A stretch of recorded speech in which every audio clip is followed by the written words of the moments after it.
Dumelang. Legai. The name is Tebogo Moalusi. I am the Gauteng Provincial Convener for MZANSI. And thank you for the opportunity to respond to some of the questions. I myself am very passionate about the creative industry, having been a creative entrepreneur for more than 15 years. But let me get to the issues of why we are here. I think the problem statement that we must all understand is, number one, we've got a lack of vision around the creative sector. Number two, we've got a lack of people that are capable of delivering on that vision.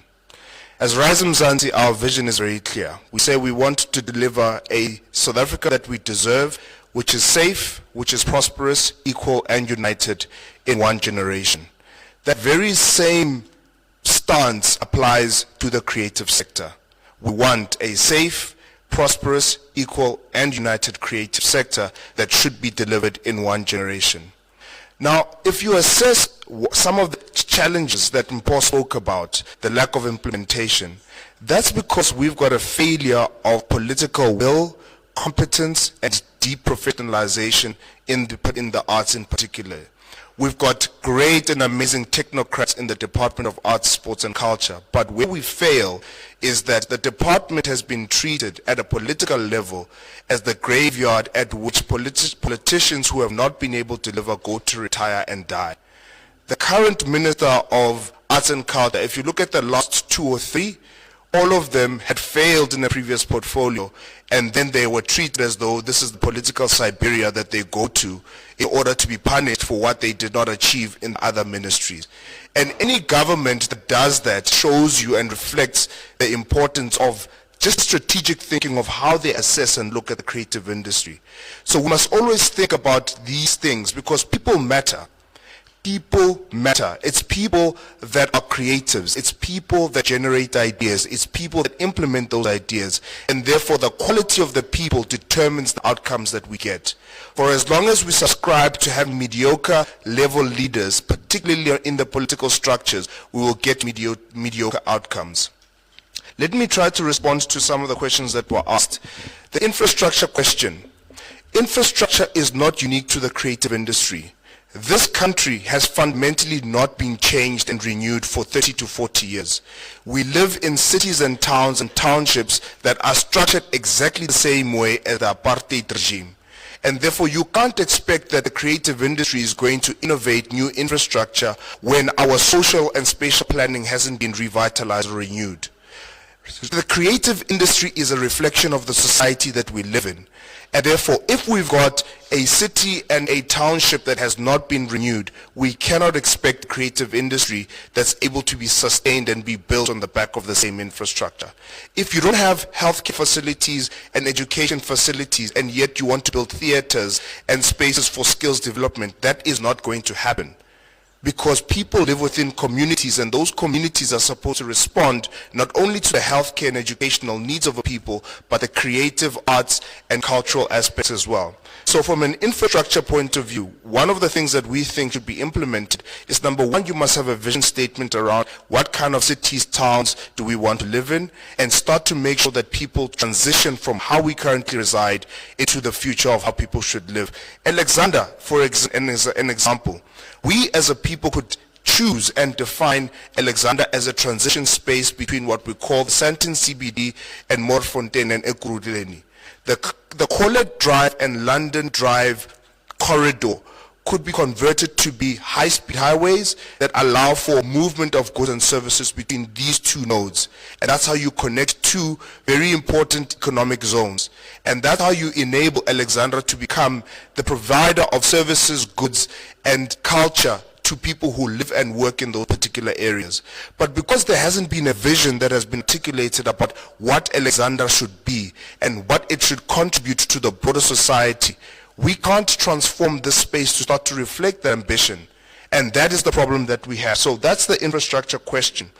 Second is around funding. Funding is from outside funders, so you can have your DFIs and all of these structured funding institutions.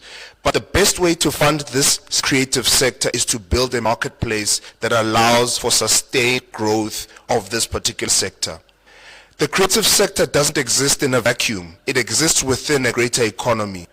We have to grow the economy in order for the creative sector to succeed.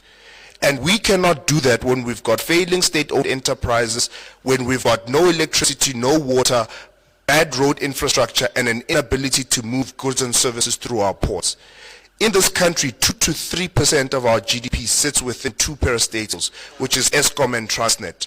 The moment those two parastatals are able to work, you start to increase the economic performance of the economy at large. And what does that do? It puts the power of money in people's pockets so that they can attend festivals, they can buy at craft markets, they can go to the jazz fest like the leader here would have wanted to go. But when people are broke and they don't have money, one thing they don't do is go to the theater. The cost of living in this country is unfathomable. It's impossible for us to try and think that we're going to grow a creative industry when people don't have jobs. Because when those people want to go and take the stress out of the work, they come to our theaters and our shows. So we must see funding the creative sector as a fundamental core of increasing and improving the economy at large. The second thing is we must understand what is the role of government and as a state to intervene in the space of the marketplace for creativity. I think Abutumpo spoke about the idea that we currently don't have effective segmentation profiling of creative artists. And so there's a very weird way in which people value their talent. And so at any point in time, you've got an artist or a DJ that prices you differently to someone else who does exactly the same job. And we have this problem where people start to undercut each other and create a situation where you take what you're given, irrespective of the talent or the quality that you present, and it distorts the market. In any other profession, whether you're a doctor or an engineer, it is very much understood how education experience also articulates the value that you attract from the market. And so professionalizing and regulating this market is fundamental. We also would want to suggest that platforms like asset managers, very big companies which have got trillions of rands in their pockets, should be able to allocate portions of their money to investing in the creative sector. If you think about it, pension funds that fund or take money from Bonkgon Barona and the elderly, they take that money and they go and invest it in Pick and Pay, in ShopRite, in Capitec, because they're trying to pull value from there. What we should be demanding as the creative sector is that Tšhelete ya Bonkgono ba rona should fund the creative sector as well. We're able to do that. These people sit on millions and billions of rands and they choose where that money goes. We have got no say, but yet that money belongs to us. The PIC, which is the biggest funder of government today, does not fund the creative industry in the way that it funds other sectors. Why is that? And yet that is our money as a people. So we need to respond to that from a funding point of view. Number 3, Abutumpo spoke about education and training. Number 1, the first 1,000 days of a child's life are fundamental to how they grow and develop as human beings.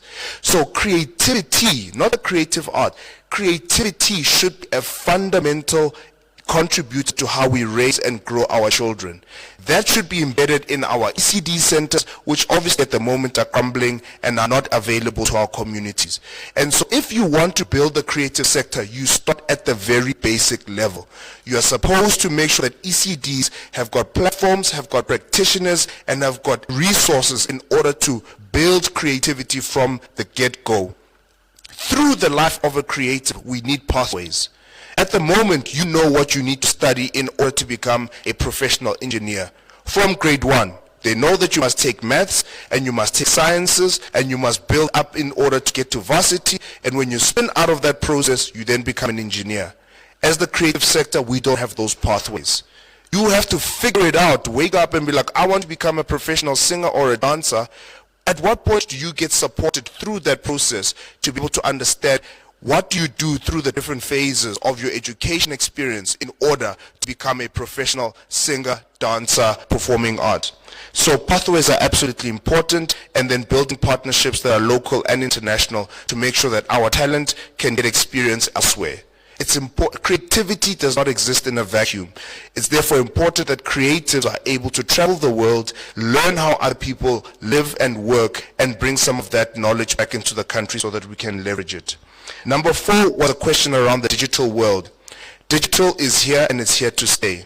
If we don't choose to understand it, it's going to disrupt us and dislodge us. Right now, photography is being taken over by AI-generated images.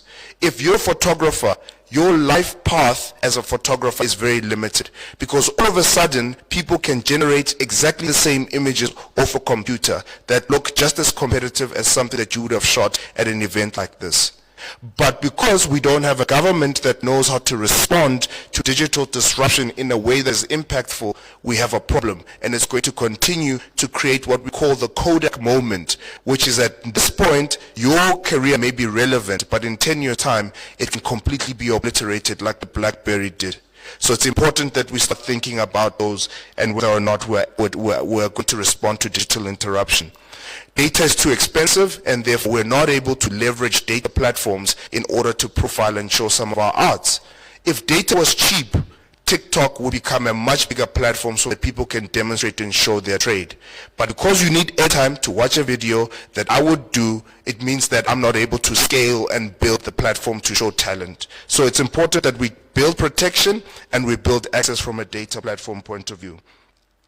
The second last one is around audience development. Audiences are citizens. Kibatu, bapilang in our communities. And it goes back to the demand side and developing the demand side. If you don't have an economy that grows, if you have dysfunctional communities, if you've got an unsafe country, if you've got failures in electricity and failure in transport logistics, people don't even have the ability to go to the theater in the evening. Because batsaba, or at the end of the show, there is no transportation to take you from where you were enjoying yourself back home. So when we talk about spatial justice and spatial redevelopment, we must think about that in mind. Our actors today, if you go and you perform at the Market Theatre and your show finishes at 9:30, the expectation is that you're supposed to be able to get home safely. How are you supposed to do that when the public transport infrastructure is unsafe and unreliable? The moment you've got towns and cities that function in the evening is where you start to create a creative sector that can flourish. The creative sector could be a 24-hour, always-on platform that allows us to be a city and a platform that's always on, just like in New York or London or many of the other international cities. The last question was around unlocking the barriers for entrepreneurs and practitioners. Number one, we must create platforms to support entrepreneurs and people who work in the creative industry. Abuti worked in the legal fraternity supporting people in the creative arts. There's far too many people like him who do that work. The relationship between an artist and the market is within a contract. And if an artist does not know and understand how to engage a contract as a legal instrument, they're already operating in an environment where they are disempowered. And so platforms like a state-funded legal platform that allows you to be able to be supported when you need to sign a contract, when you need to engage in negotiations, are fundamental. We spoke about financial services and the fact that creatives are currently unbankable. There should be a state platform that allows you to be able to go to it and use that as leverage in order to be able to access debt. That's what you're supposed to do. That's what a caring, competent government is supposed to be able to do. They do it with other industries and they do it with other platforms, but they don't do it for the creative art. That's because they don't care about us and they send us all the rotten, corrupt politicians to come and run this very important strategic sector. The last thing I would like to add is that, creativity is our superpower.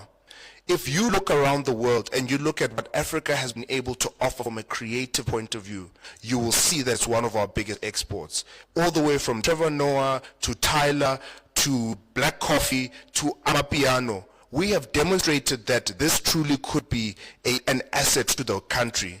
But we just don't treat it with the level of respect that it needs. And so that's why we say, as MZANSI, we need new leaders. We need to get this government out and replace it with talented, competent, caring and passionate practitioners who are going to drive this country forward, particularly in the arts. We want a safe, prosperous, equal and united creative sector where our creative industry professionals can live with dignity and happiness. Long must be the days, and they must go, where the creative industry is seen as a by the way, as something that happens when COVID comes. We now have to rely on artists to make us feel better about the fact that millions of people are dying. Nobody said thank you to us, by the way. the fact that we were responsible for making sure that people that were suffering from mental challenges and mental illness during a COVID period, it was us that were doing TikTok videos and Zoom calls demonstrating to people that the creative industry is a fundamental aspect of healthcare and community development. And so we're saying vote Rise MZANSI so that we can get these leaders out and bring in new competent leaders that can take this country forward in the way that it deserves. Thank you very much.